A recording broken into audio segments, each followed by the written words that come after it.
గద్దరన్నకు గొప్ప గుర్తింపు గౌరవం రావడంతో గద్దరన్న కుటుంబం సర్వం కోల్పోయింది.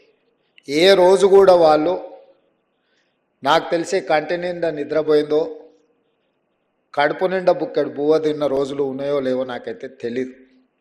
ఎందుకంటే ఆయన కుటుంబానికంటే ఈ సమాజమే నా కుటుంబం అని, సమాజంలో ఉన్న సామాజిక సమస్యల్ని పరిష్కరించాలి, ఈ సామాజిక సమస్యల మీద తను పోరాటం చేయాల్సిన బాధ్యత ఉంది అని చెప్పి నిరంతరం వారు ప్రజా జీవితంలోనే ముందుకు వెళ్ళిండ్రు.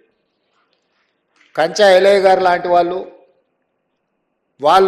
వాళ్ళ కళలతో స్ఫూర్తినిస్తే, గద్దరన్న లాంటి వాళ్ళు గలంతో గజ్జలతో ఈ సమాజానికి స్ఫూర్తినిచ్చిండ్రు, చికిత్సను చేయాలనే ప్రయత్నం చేసిండ్రు. నాకు గద్దరన్నతో చాలా సన్నిహిత సంబంధం ఉంది. చాలామందికి తెలిసి ఉండొచ్చు, తెలియకపోయి ఉండొచ్చు. లోతుకుంట ఇంటికి నేను అప్పుడప్పుడు ఎంపీగా కానీ అంతకంటే ముందుగానే వెళ్ళి గద్దరన్నతో కూర్చున్నట్టు.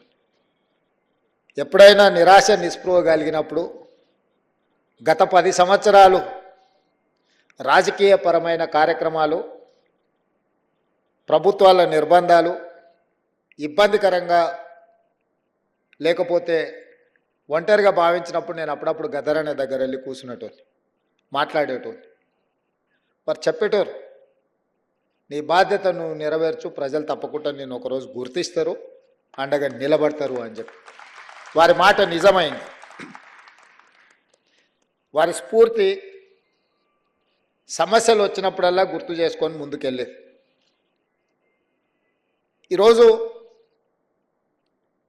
తెలంగాణ సమాజంలో ఉన్న గొప్ప వ్యక్తులు కొద్దిమందే మన తరంలో మనం చూసిన వాళ్ళు. ఆ తరాన్ని వాళ్ళని గౌరవించుకుంటే వాళ్ళని వ్యక్తులుగా గౌరవించినట్టు, వ్యక్తులుగా వాళ్ళని గుర్తించినట్టు కాదు, మన సమాజాన్ని మనం గుర్తు చేసుకున్నట్టు, చరిత్ర పుటలలో ఈ సమాజానికి కూడా ఒక పేజీ ఉండే విధంగా మనం నిర్ణయాలు తీసుకోవాలనేదే నా ఆలోచన. గద్దరన్న జయంతో వర్ధంతో ప్రభుత్వం చేయడం పెద్ద విషయం కాదు. గద్దరన్నకు వేలాది లక్షలాది కోట్లాది మంది అభిమానులు వాళ్ళు అనుకుంటే ఇట్లాంటి కార్యక్రమాలు ఎడంచేతో ఏర్పాటు చేయగలరు. కానీ ప్రభుత్వం ఒక గొప్ప వ్యక్తిని గుర్తించడం, కీర్తించడం ద్వారా భవిష్యత్ తరాలకు ఒక సాంప్రదాయాన్ని ఇవ్వాలన్న ఆలోచనతోని గద్దరన్న జయంతి వర్ధంతులను ప్రభుత్వం అధికారికంగా నిర్వహించడమే కాదు, వారిలో ఉన్న కవి కావచ్చు, గాయకుడు కావచ్చు, పోరాట యోధుడు కావచ్చు, ఈ సమాజానికి స్ఫూర్తి ఇచ్చిన నాయకుడుగా వారి పేరు మీద ఒక అవార్డు ఉంటే సంవత్సరానికి ఒకసారి వారిని గుర్తు చేసుకోవడానికి, కీర్తించుకోవడానికి గద్దర్ అవార్డులను ప్రకటించి ఖచ్చితంగా అమలు చేయాలి, ఆ బాధ్యత మీరు తీసుకోండి అని చెప్పి మా ఉప ముఖ్యమంత్రి మిత్రుడు బట్టి విక్రమార్క గారికి నేను బాధ్యత అప్పచెప్పాను. ఎందుకంటే బాధ్యత తీసుకున్న వాళ్ళు కూడా దాన్ని బాధ్యతాయుతంగా నిర్వహించినప్పుడే ఆ పనికి ప్రాధాన్యత ఉంటుంది. అదేవిధంగా వారు చనిపోయినప్పుడు నాకు బాగా గుర్తుంది. నేను ఎక్కడో ఉన్నా, గద్దరన్న ఆరోగ్యం విషమించింది అని చెప్పి టీవీలలో వస్తే నేను ఒక ఫోన్ చేసి అక్కడ హాస్పిటల్ వాళ్ళని అడిగిన, ఏంది పరిస్థితి అని. లేదండి, వారు తుది శ్వాస విడిచిండ్రు, మేము అధికారికంగా ప్రకటించడానికి మాకు ఇంకా కొన్ని కార్యక్రమాలు ఉన్నాయి అని చెప్పి హుటాహుటి నా కార్యక్రమం రద్దు చేసుకొని అమీర్పేట హాస్పిటల్కి నేను అక్కడికి వెళ్ళిన. అక్కడికి వెళ్తే సూర్యం కుటుంబం దుఃఖంలో ఉండ్రు. కొద్దిమంది అభిమానులు, ఎందుకంటే ఆ వార్త ఎవరికి పెద్దగా చేరలేదు. ఆనాటి ప్రభుత్వం పోలీసులను దించిండ్రు, పోలీసు వాహనాలన్నీ వచ్చినాయి, రోడ్లు క్లియర్ చేస్తుండ్రు. అన్న శవాన్ని అంబులెన్స్లో తీసుకెళ్ళి వాళ్ళ ఇంటి దగ్గర పెట్టి సాయంత్రానికంతా వారి దహన సంస్కారాలు పూర్తి చేసి, గద్దరన్న పుట్టిండు, గద్దరన్న గలం విప్పిండు, గద్దరన్న పోరాటం చేసిండు, గద్దరన్న ఈ సమాజానికి ఎంతో సేవ చేసిండు, గద్దరన్న మరణం ఈ సమాజానికి తీరని లోటని, సమాజానికి చేరకుండానే ఈ కార్యక్రమాన్ని పూర్తి చేసి చేతులు దులుపుకోవాలన్న ఆలోచన ఆ రోజు చేసింది. నేను సూర్యంతో మాట్లాడినా, ఏం జరుగుతుంది సూర్యం అని. అన్న నాకైతే ఏం ఆలోచన వస్తలేదు, నాకేం తడతలేదు, మీరు ఎట్లా చెప్తే అట్లా అన్నాడు. సరే మంచిది ఉండండి, నేను ఎంబడే కమిషనర్ గారికి వీళ్ళకి అధికారులకు మాట్లాడుతూ కూడా, లేదు సార్ వారి ఇంటికి తీసుకెళ్ళి సాయంత్రం రాత్రి లోపల దహన సంస్కారాలు చేయాలని అప్పుడు నిర్ణయించుకొని సూర్యంకు చెప్పి, లేదు గద్దరన్న ఒంటరి కాదు, గద్దరన్న ఒక్కడు కాదు, గద్దరన్నకు మనం అందరం ఉన్నాం, గద్దరన్న ఈ తెలంగాణ సమాజం 4 కోట్ల ప్రజలకు సందర్శనార్థం. ఎన్టీ రామారావు గారు చనిపోయినప్పుడు ఎల్బీ స్టేడియంలో ప్రజల సందర్శనార్థం పెట్టినప్పుడు, గద్దరన్న మరణించినప్పుడు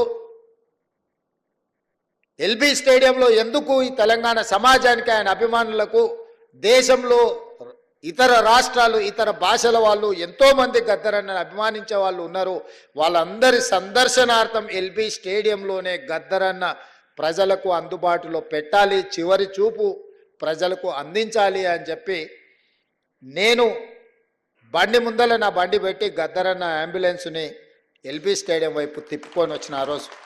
ఇక్కడనే వేదిక మీద మా మిత్రుడు, కాలేజీ సహచరుడు పృథ్వీ ఉన్నాడు, దయాకర్ ఉన్నాడు. నేను చెప్పిన పృథ్వీ, ఏదేం జరిగినా గద్దరన్న ప్రజల సందర్శనార్థం ఎల్బీ స్టేడియంలో మనం పెట్టాల్సిందే, ఆ గేట్లు తెరవాల్సిందే అని. ప్రభుత్వం గేట్లకు తాళాలు వేసి పెట్టింది లోపలికి వెళ్ళకుండా. నేను కమిషనర్ గారికి చెప్పిన, గౌరవంగా మీరు తెరిస్తే మీకు గౌరవం ఉంటుంది, లేకుంటే గేట్లు బద్దలైతాయి, అనవసరంగా దీన్ని రాద్ధాంతం చేయకండి అని చెప్పిన. నేను ఆ రోజు పార్టీ అధ్యక్షుడిని, నేను ఆ రోజు పార్లమెంట్ సభ్యుని, ప్రజాప్రతినిధిగా నేను చెప్తున్నా, ప్రజల యొక్క అభిప్రాయం చెప్తున్నా, మీరు గౌరవించాల్సిందే అని. వాళ్ళు మీన మేషాలు లెక్క పెడుతుంటే ఆ తాళాలు తెరిపించి అంజన్ కుమార్ యాదవ్ని అందరినీ, సిటీలో ఉండే శ్రేణులు అందరిని కూడా అక్కడికి పిలిపించి తెరిపించి అక్కడికి అంబులెన్స్ తీసుకెళ్ళి అక్కడ పెట్టి అక్కడనే టెంట్ వేసినాం, అక్కడనే కూర్చేసినాం, అక్కడనే బెంచ్ తీసుకొచ్చినాం, అక్కడనే ఏర్పాట్లు అన్నీ అప్పటికప్పుడు చేసి గద్దరన్నని అక్కడ పెట్టి రాత్రి మొత్తం మేమందరం అక్కడ నిలబడి, తెల్లారి ప్రజలందరూ లక్షలాది మంది వచ్చి గద్దరన్నను చివరి చూపు చూసి ఆయనతోని వాళ్ళకున్న అనుబంధాన్ని, మధుర స్మృతులను గుర్తు చేయడమే కాకుండా కవులు, ఆయన స్ఫూర్తితోని కవులు, కళాకారులుగా, గాయకులుగా రాణించిన వాళ్ళందరూ ఆయనకు నివాళులు అర్పించడానికి వాళ్ళు పాడిన పాట, అక్కడి నుంచి మేము పాదయాత్రలో, వారి చివరి శవయాత్రలో మేమందరం నడుచుకుంటూ పాల్గొని, ఒక వీరుడు మరణించిన ఆ స్ఫూర్తి మనలో ఉంటుంది అని చెప్పి ఆ రోజు వేలాది లక్షలాది మంది ఆ చివరి అంతిమయాత్రలో పాల్గొని గద్దరన్న దహన సంస్కారాలు నిర్వహించిన ఒక గొప్ప వ్యక్తి, సమాజానికి స్ఫూర్తినిచ్చి లక్షలాది మంది యువకులను సమాజాన్ని పట్టి పీడిస్తున్న సమస్యల మీద పోరాటాన్ని అందించిన, స్ఫూర్తినిచ్చిన గొప్ప సిద్ధాంతకర్తగానే గద్దరన్నను చూడాలి. ఆ సిద్ధాంతం నాకు నచ్చిందా నచ్చలేదా, సిద్ధాంతంతో నేను విభేదించినా లేకపోతే అనుకూలించినా అనే చర్చ కాదు. గద్దరన్న ఒక సైద్ధాంతిక కట్టుబాటుతో వారు జీవితం చివరి వరకు, ఆఖరి రక్తం బట్టు వరకు, చివరి శ్వాస వరకు వారు కొనసాగించారు. మనం విభేదించి ఉండొచ్చు, విభేదించినంత మాత్రాన ఆ సిద్ధాంతం ఉండకూడదన్న ఆలోచన ఎవరికైనా వస్తే అది తప్పు. 100% నేను ఖండిస్తున్నా. విభేదించిన సిద్ధాంతాన్ని కూడా చర్చలో పెట్టడమే ప్రజాస్వామ్యము. ఈరోజు చట్టసభలల్లో అన్ని రాజకీయ పార్టీలతో పాటు అన్ని రకాల సిద్ధాంతాలకు సంబంధించిన వ్యక్తుల ప్రాతినిధ్యాన్ని డాక్టర్ బాబాసాహెబ్ అంబేద్కర్ గారు అనుమతి ఇచ్చిండ్రు అని అంటే ఆ స్ఫూర్తితో ముందుకు వెళ్ళాలి. అందుకే కేంద్ర ప్రభుత్వం పద్మభూషణ్, పద్మశ్రీ అవార్డులను ప్రకటించాలని రాష్ట్ర ప్రభుత్వాన్ని తెలియజేసినప్పుడు వ్యక్తిగా కాదు, తెలంగాణ రాష్ట్ర ప్రభుత్వంగా, ఈ భారతదేశం యూనియన్ ఆఫ్ స్టేట్స్ ఏ ఒక్క వ్యక్తి యొక్క రాజ్యం కాదు, రాజ్యాధికారం కాదు. ప్రజలు ఎన్నుకున్న ప్రజాప్రభుత్వాలు, రాష్ట్ర ప్రభుత్వాలు కూడితేనే కేంద్ర ప్రభుత్వం. రాష్ట్రాలుగా ఎవరికి వాళ్ళం విడిపోతే కేంద్రం అనేది మిథ్య, కేంద్ర ప్రభుత్వం అనేది మిథ్య. ఆ వ్యక్తులు గుర్తుపెట్టుకోవాలి. రాష్ట్రాల కలయికనే కేంద్రము ఈ దేశం. రాష్ట్ర ప్రభుత్వాలకు సంబంధించిన మేము ప్రభుత్వ అభిప్రాయంగా మా తెలంగాణ సమాజాన్ని, ప్రజలను స్ఫూర్తిని అందించి గొప్ప ఆదర్శంగా నిలబడ్డ వ్యక్తులకు అందించే పద్మభూషణ్, పద్మశ్రీ అవార్డు ఇవ్వవలసిందే. దానికి ముందు వరుసలో ఉండేవాడు గద్దరన్న. వారితో పాటు చుక్కా రామయ్య గారిని, అందేశ్రీని, మిత్రుడు గోరెట వెంకన్నను, జయతీర్ తిరుమలరావు గారి పేర్లు నేను ప్రతిపాదించిన. ఇందులో ఏ ఒక్కరూ మా పార్టీ కార్యకర్త కాదు, నాయకుడు కాదు, కాంగ్రెస్ పార్టీ సంబంధం లేనోళ్ళు. మిత్రుడు గోరెట వెంకన్న ఇప్పుడే చెప్పాడు, నాకు కొంచెం ముఖ్యమంత్రి గారిని చూస్తే ఏందో ఈ వేదిక మీద ఉన్నా ఉండకపోయినా ఎట్లా 14 నెలల్లో ఏ రోజు కూడా గోరటెంకను వచ్చి నన్ను అడిగింది లేదు, నన్ను కలిసింది లేదు. అయినా వారి సమాజానికి అందించిన సేవల్ని దృష్టిలో పెట్టుకొని వారికి కూడా తెలియదు నేను లేఖ రాసిన సంగతి. నాకు తెలిసి పత్రికలలోనే మాట్లాడినప్పుడే వారికి ఏదైనా ఐడియా వచ్చిండదు. వారికి సమాచారం కూడా ఇవ్వలేనే. నేను నా బాధ్యతగా భావించిన, నాతోని విభేదించినా సరే లేదా సమాజం కోసం వాళ్ళు నాతోని విభేదించినా ఇంకోరితోని విభేదించినా అనే దానికంటే 4 కోట్ల తెలంగాణ ప్రజలతో వాళ్ళు ఉన్నారు. ఆ ప్రజలతో మమేకమైన వాళ్ళను గుర్తించాలి, వాళ్ళని గౌరవించాలన్నదే ఆలోచన. నాతో ఉంటేనే ఇస్తాం, నాతో లేకపోతే ఇవ్వమనే విధానం మంచిది కాదు అని బలంగా నమ్మి వాళ్ళ పేర్లు ప్రతిపాదించిన.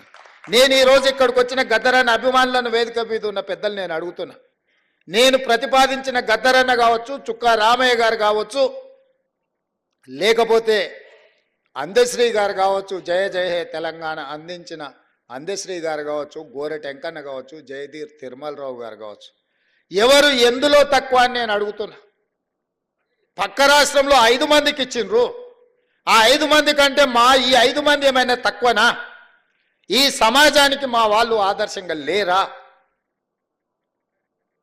నేను ఒక పద్ధతిలో ప్రధానమంత్రి గారికి మా ఆలోచనను, మా బాధను, మా నిరసనను కేంద్ర ప్రభుత్వానికి ఒక వేదిక మీద నుంచి తెలియజెప్పి లేఖ రాస్తున్నామని చెప్పిన. కేంద్ర ప్రభుత్వం జరిగిన తప్పును సవరించుకొని భవిష్యత్తులో అయినా సరిదిద్దుకుంటుందని నేను భావించిన. కానీ దురదృష్టవశాత్తు కేంద్రంలో మంత్రిగా ఉండే వ్యక్తులే మేము ఇవ్వం గద్దరన్నకు మేము ఎలాంటి గౌరవించము అని మాట్లాడితే నేను ఒక్క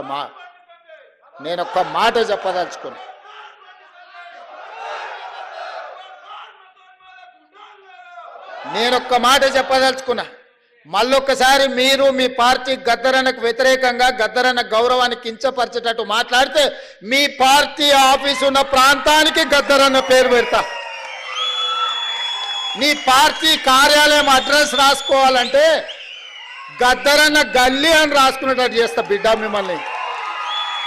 మీరు అనుకోవచ్చు ఏం చేస్తాడు ముఖ్యమంత్రి, అవార్డులు మా దగ్గర ఉన్నాయి కదా, పద్మభూషణ్ పద్మశ్రీ ఇచ్చేది మేం కదా అనుకుంటున్నావు.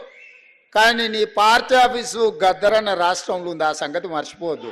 నీ పార్టీ ఆఫీసు ఉన్న ప్రాంతానికి ఆ కాలనీకే గద్దరన్న పేరు పెడితే అప్పుడు ఎవరు పేరు రాసుకుంటావు?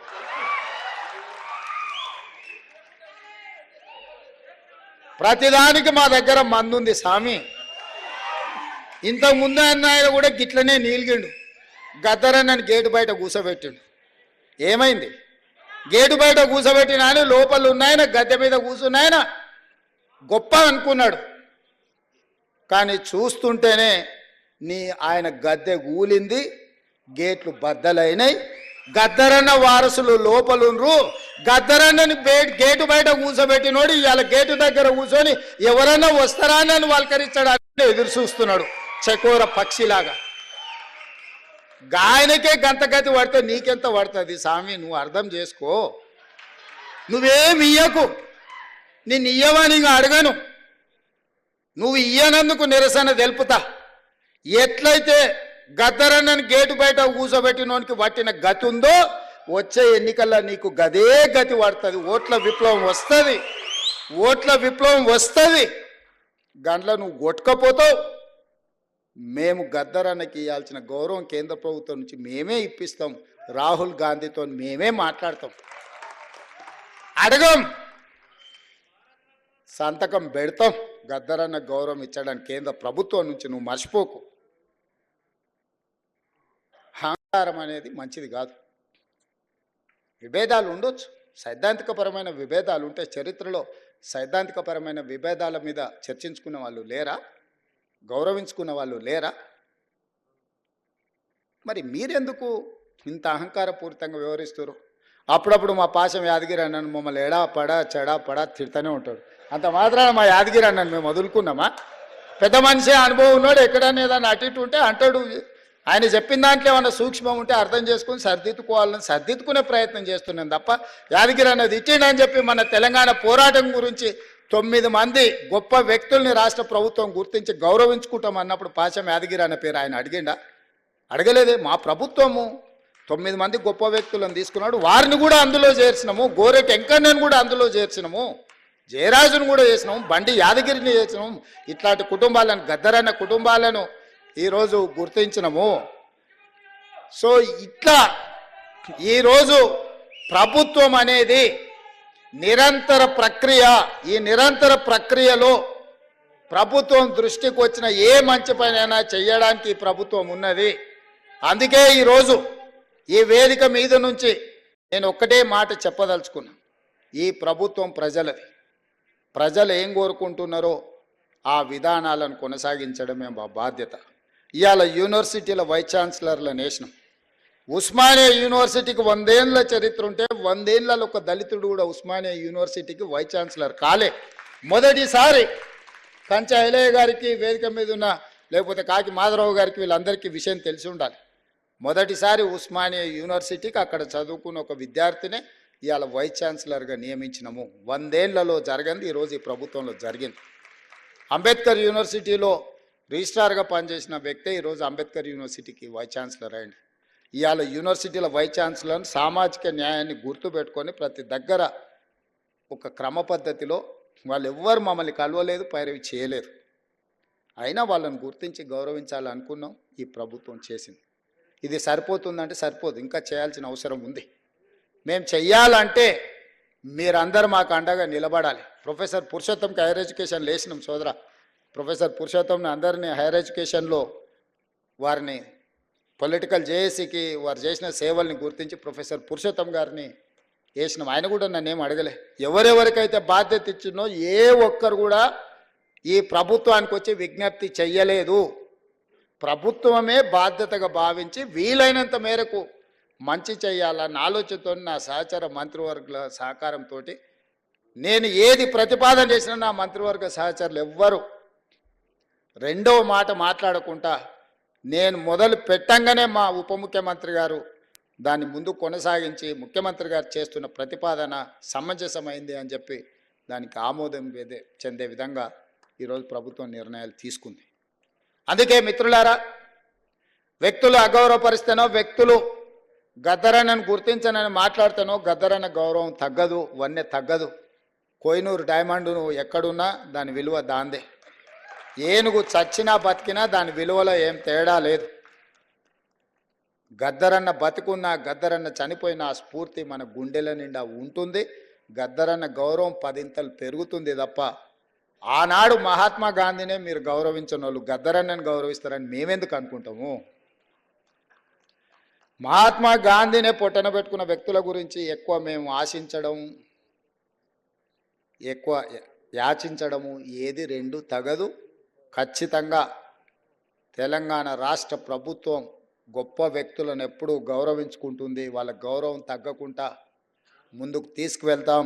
ఈ వేదిక మీద నుంచి వెన్నెలమ్మను ఏదో సాంస్కృతిక సారథి చైర్పర్సన్గా నియమించడం అనేది అది వాళ్ళ హక్కు, ఎవరేమి ఇచ్చింది కాదు. వారి గద్దర్ కూతురుగా వారికి ఆ కళాకారుల యొక్క బాధ ఆ కుటుంబానికి తెలిసి అందరికంటే గొప్పగా.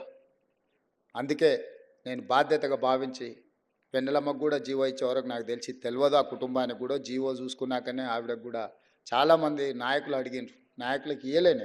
నేను చెప్పిన ఇది నాయకులను నియమించే కుర్చీ కాదు, ఈ సానుభూతితో వాళ్ళ పట్ల కుటుంబ సభ్యులుగా భావించే వ్యక్తులకు ఇవ్వాల్సిన స్థానము అని చెప్పి గద్దరన్న బిడ్డను మన సోదరిగా భావించి మేమందరం నియమించినాము.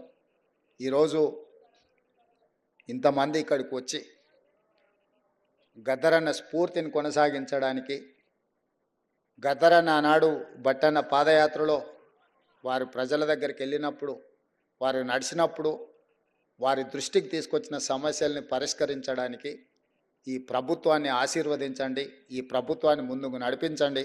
అవసరమైనప్పుడు సలహాలు సూచనలు ఇవ్వండి. ఎప్పుడు మీ సలహాలు సూచనలను తప్పకుండా ఈ ప్రభుత్వం పాటిస్తుంది. కంచె ఐలయ్య గారు సూచన చేస్తే వీరనారి చాకల ఐలమ్మ పేరు మీద యూనివర్సిటీ, మహిళా యూనివర్సిటీని పెట్టుకోవడం జరిగింది. ఒకే మాటలో వారు ఒక్క నిమిషంలో మాట్లాడితే తక్షణమే నిర్ణయం తీసుకున్నాం. సురవరం ప్రతాప్ రెడ్డి గారి పేరు పెట్టుకోవాలి ఆనాడు మనకు విముక్తి కోసం పోరాటం చేసిందంటే చెప్తే మనం వెంబడే దాని మీద కూడా నిర్ణయం తీసుకున్నాం. సో ఈ సమాజానికి అవసరమైన నిర్ణయాలు తీసుకోవడంలో ఈ ప్రభుత్వానికి భేషజాలు లేవు. ఎవరైనా తెలంగాణ సమాజానికి ఉపయోగపడే సలహా సూచన ఏది ఇచ్చినా ఈ ప్రభుత్వం పాటిస్తుంది. గద్దరన్న గౌరవం పెంపొందించే విధంగా ఈ ప్రభుత్వం ముందుకు వెళ్తుంది అని చెప్పి మీ అందరికి తెలియజేస్తూ మీ అందరి దగ్గర సెలవు తీసుకుంటాను.